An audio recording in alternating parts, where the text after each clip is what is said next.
क्या सीएम योगी आदित्यनाथ के साथ चलते हैं 84 सिद्ध योगी? क्या है सीएम योगी की शक्ति का राज? कैसे माफियाओं का सफाया करने के बाद भी योगी आदित्यनाथ है निडर? कहीं सबके पीछे नाथ संप्रदाय तो नहीं? क्या सच में योगी की कुंडली में नहीं था मुख्यमंत्री बनने का योग? क्या देश में आने वाले पीएम होंगे योगी आदित्यनाथ?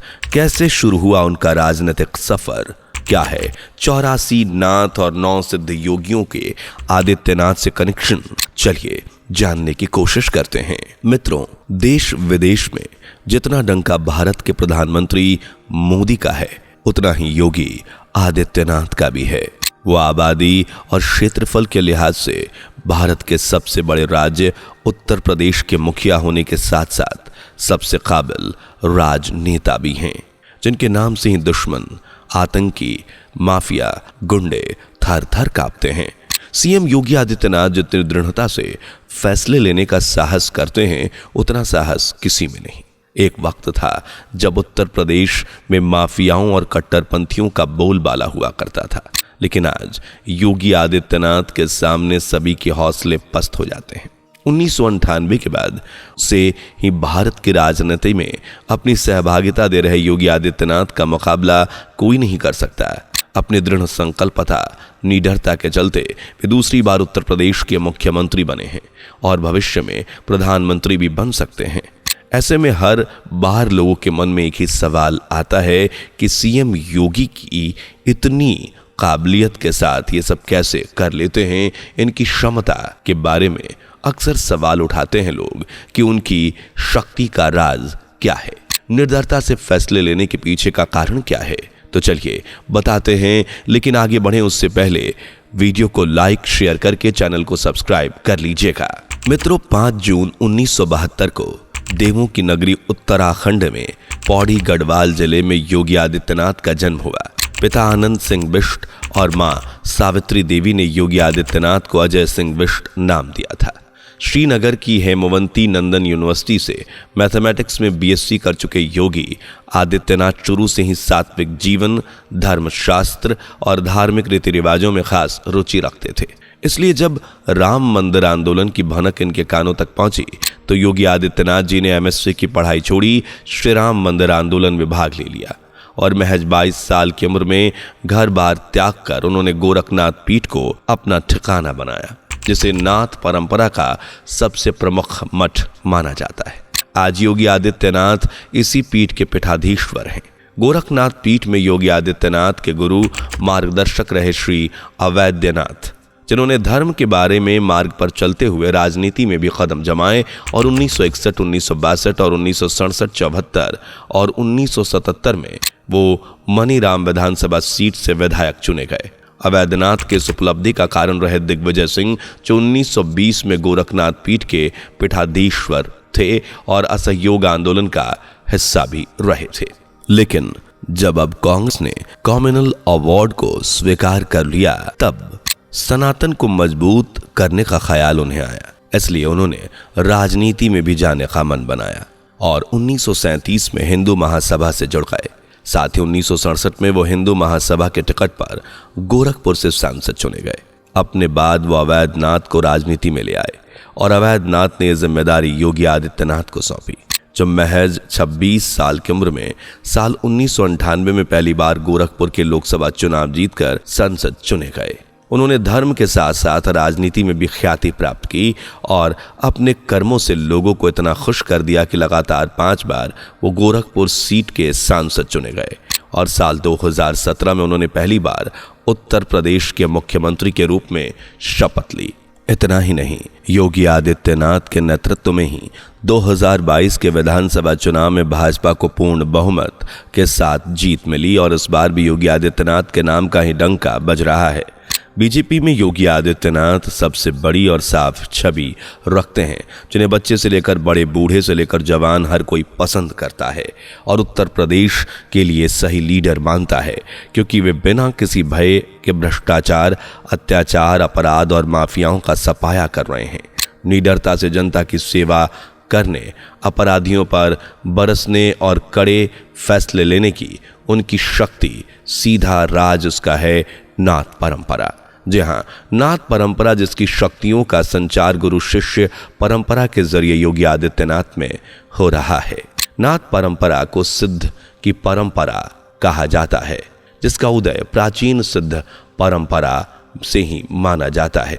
सिद्धों की इस परंपरा से तो यूं कई साधु संत और सिद्ध पुरुष हुए हैं, लेकिन इनमें से 84 सिद्ध प्रमुख हैं, जिनके पास अनेकों शक्तियां हैं, सिद्धियां हैं। सिद्धों से निकली इस नाथ परंपरा के संतों को कठोर साधना, हठ योग और ब्रह्मचर्य का सख्ती से पालन करना होता है, तब कहीं जाकर वो एक सिद्ध पुरुष बन पाते हैं। सिद्ध परंपरा का पालन करने के बाद एक आम व्यक्ति नाथ बनता है। सिद्धों की तरह सिद्ध परंपरा के कई नाथ भी हुए हैं, लेकिन सभी नाथों में 9 नाथ प्रमुख हैं, जिनमें मत्स्येंद्रनाथ, गोरखनाथ, गहिनीनाथ, जलांधरनाथ, कफीनाथ, अर्तरीयनाथ, रेवणनाथ, नागनाथ और चरपटीनाथ प्रमुख हैं। इसमें मत्स्येंद्रनाथ पहले हैं, जबकि उनके शिष्य हुए गोरखनाथ, जिन्होंने मत्स्येंद्रनाथ के बाद नाथ परंपरा को न सिर्फ आगे बढ़ाया बल्कि विश्व विख्यात भी किया। गोरखनाथ को नाथ परंपराओं की बिखरी हुई परंपराओं को एकत्रित करने और उसे एक जगह संगठित करने का एक रूप प्रदान करने का श्रेय भी दिया जाता है। नाथ हठ योग की साधना पथिंदी पर आधारित एक पंथ है और इसके आराध्य हैं भगवान शिव, जिनकी उपासना नाथ संप्रदाय से जुड़ा प्रत्येक व्यक्ति करता है। नाथ परंपरा से जुड़ा प्रत्येक साधक भगवान शिव को अलख नाम से पुकारता है और सात्विक भाव से शिव की भक्ति करता है। नाथ परंपरा से जुड़े सभी सिद्ध अपनी उम्र में अंतिम पड़ाव में या तो जंगल में जाकर सन्यासी का जीवन जीते हैं या फिर गुफाओं में जाकर तपस्या करते हैं। इन सिद्ध पुरुषों में से एक योगी आदित्यनाथ, जो नाथ परंपरा से जुड़े हुए हैं। सीएम योगी आदित्यनाथ न सिर्फ ईश्वर की भक्ति करते हैं, शिव की उपासना करते हैं, बल्कि सात्विक जीवन का पालन भी करते हैं और ब्रह्मचर्य का सख्ती से पालन करते हैं। वो एक सिद्ध योगी सन्यासी हैं, जिन्होंने महज 22 साल की उम्र में सन्यास जीवन व्यतीत करने के उद्देश्य से घर बार छोड़ दिया था। वे छोटी सी उम्र में नाथ परंपरा के सबसे प्रमुख मठ गोरखनाथ पीठ से जुड़े थे, जिसके आज वे पीठाधीश्वर भी हैं। सन्यासी जीवन में आने के बाद ही योगी अजय कुमार विष्ट से योगी आदित्यनाथ बने और यहीं से उनके जीवन की कहानी बदलती चली गई। गोरखनाथ पीठ से जुड़ने के बाद न सिर्फ योगी आदित्यनाथ को धर्म का मार्ग मिला, बल्कि गुरु की कृपा से उन्हें राजनीति में आने का मौका भी मिल गया। योगी आदित्यनाथ ने भी नाथ परंपरा और अपने गुरु की आज्ञा का पालन करते हुए राजनीतिक करियर को इतने अच्छे से संभाला कि आज उनका कोई मुकाबला नहीं है। परंपरा के अनुसार योगी आदित्यनाथ ने कठोर तपश्चर्या और ब्रह्मचर्य का पालन कर अपने अंतर मन की शक्ति को जागृत कर ब्रह्मांड से जोड़ दिया। जैसे ही नाथ संप्रदाय में माना जाता है कि ब्रह्मांड में पिंड है और पिंड में ही ब्रह्मांड है, और जैसा सिद्धनाथ परंपरा में व्यक्ति की अतिरिक्त शक्ति पर सबसे ज्यादा जोर दिया जाता है, उसी प्रकार सीएम योगी आदित्यनाथ की आंतरिक शक्तियां भी जागृत हो चुकी हैं। माना जाता है कि उनके साथ हर वक्त कई महान सिद्धों का आशीर्वाद रहता है। कहा तो यहां तक जाता है कि योगी आदित्यनाथ जहां भी आते जाते हैं 84 सिद्ध और 9 नाथों की कृपा उनके साथ चलती है। उनका आशीर्वाद उनके साथ हर पल रहता है। इतना ही नहीं, कहते हैं कि योगी आदित्यनाथ की कुंडली में मुख्यमंत्री बनने का योग भी नहीं था। ये इन 84 नाथों और 9 सिद्धों की कृपा ही है कि नाथ ने 2-2 बार मुख्यमंत्री पद को संभाला, 5 बार सांसद चुने गए और अब तो यहां तक कहा जा रहा है कि पीएम मोदी के बाद देश के प्रधानमंत्री की कुर्सी पर भी सीएम योगी आदित्यनाथ ही बैठेंगे। जी हाँ, देश में आने वाले दिनों में पीएम मोदी के बाद सीएम योगी आदित्यनाथ पीएम हो सकते हैं, ऐसा उनकी कुंडली भी कह रही है। और सालों पहले संत अच्युतानंद दास महाराज की भविष्यवाणी भी ये संकेत दे चुकी है। दरअसल ओडिशा में जन्मे संत अच्युतानंद महाराज ने अपनी भविष्यवाणी में लिखा था कि 2024 के बाद कभी भी तीसरे विश्व युद्ध की चिंगारी भड़क सकती है।